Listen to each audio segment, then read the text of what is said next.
नमस्कार मित्रों, eleven classes के यूट्यूब प्लेटफॉर्म पे आपका बहुत बहुत स्वागत है। मेरा नाम विवेक है। आज हम बात करेंगे इलाहाबाद हाईकोर्ट के द्वारा दिए गए एक विवादित फैसले के बारे में। वह फैसला क्या है?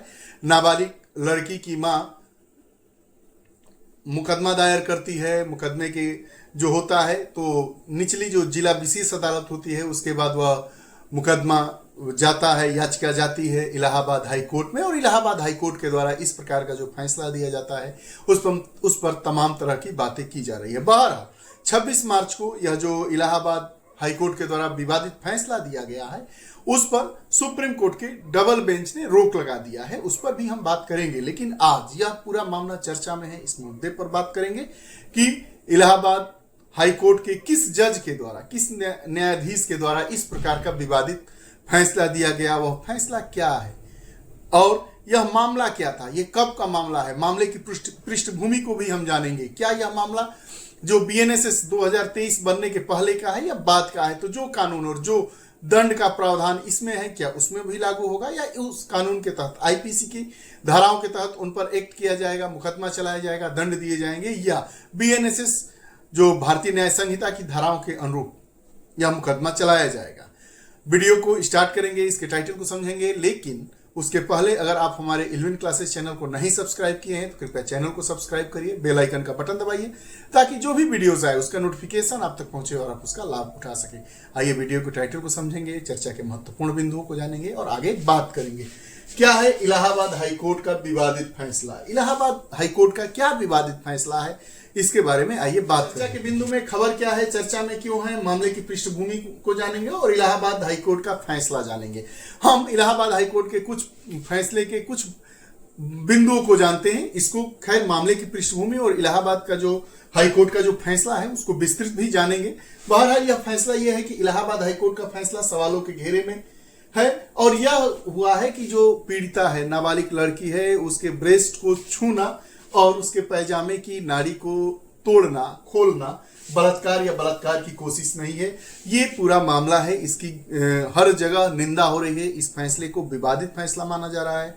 एक संस्था है, उसके द्वारा याचिका दायर की गई सुप्रीम कोर्ट में। सुप्रीम कोर्ट के द्वारा उसके बाद इस फैसले को स्वतः संज्ञान में लेते हुए इस फैसले को 26 मार्च को रोक लगा दिया गया है। क्यों रोक लगाया गया है, इस पर भी बात करेंगे हम अगले नेक्स्ट वीडियो में। लेकिन अभी इस इलाहाबाद हाईकोर्ट के द्वारा जो विवादित फैसला आया है उस पर आइए बात कर लेते हैं।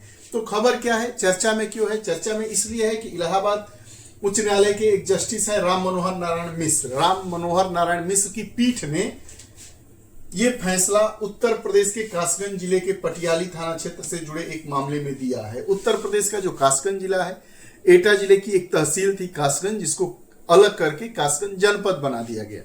वहीं का मामला है।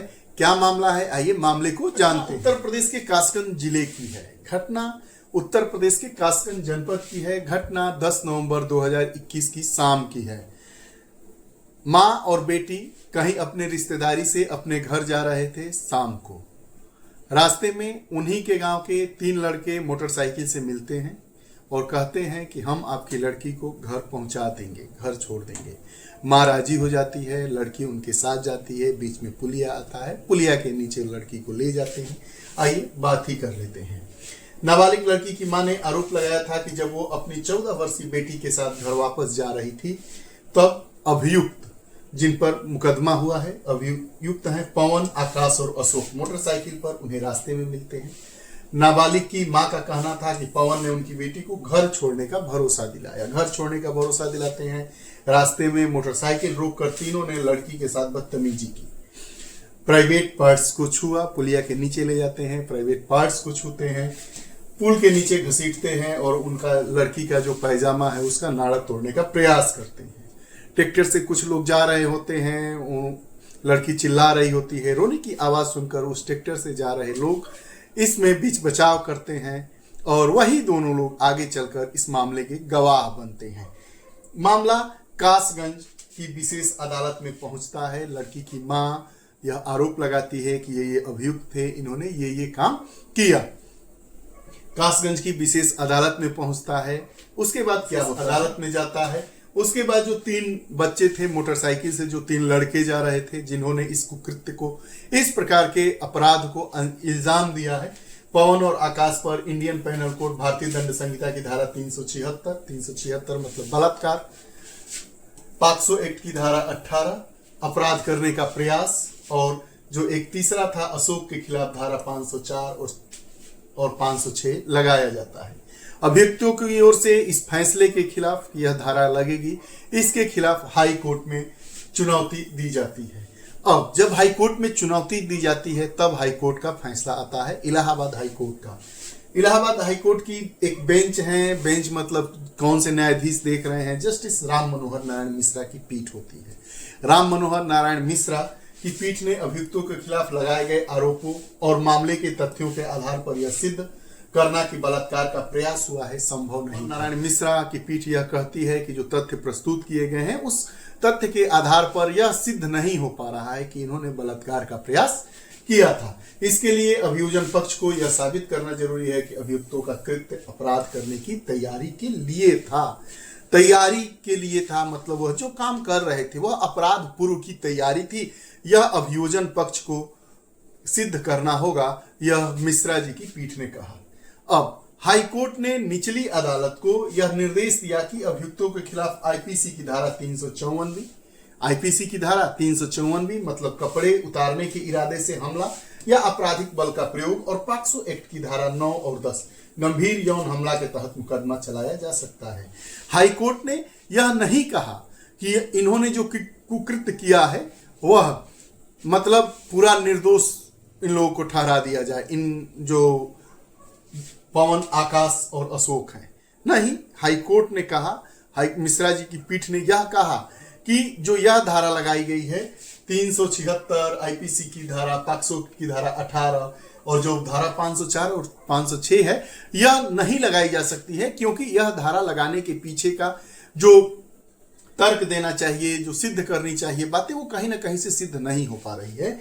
तो हाई कोर्ट ने निचली अदालत को आदेश दे दिया कि आप आईपीसी की धारा 354 भी लगाइए, कपड़े उतारने के इरादे से हमला या आपराधिक बल का प्रयोग, और आप पॉक्सो एक्ट की धारा 9 और 10 मतलब गंभीर यौन हमला के तहत मुकदमा आप चला सकते हैं। पूरा मामला अभी आप देख रहे हैं कि इस रामनारायण,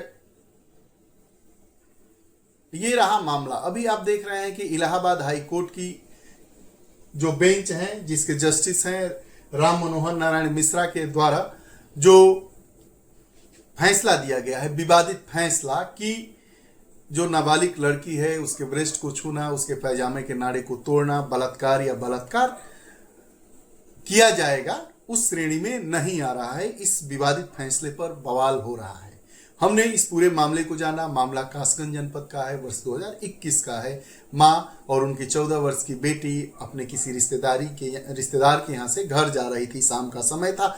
उनके गांव के ही बच्चे जो मोटरसाइकिल से जा रहे थे उनकी माँ से कहे कि हम बिटिया को छोड़ देंगे। माँ को भरोसा दिलाया कि उनको सुरक्षित घर छोड़ देंगे, लेकिन माँ का भरोसा जीतने के बाद वह नाबालिग 14 वर्षीय लड़की को ले जाते हैं अपने साथ पुलिया के नीचे, एकांत पाकर उसके साथ बदतमीजी करते हैं, उसके प्राइवेट पार्ट्स को छूते हैं, उसके पैजामे के नाड़े को तोड़ने का प्रयास करते हैं।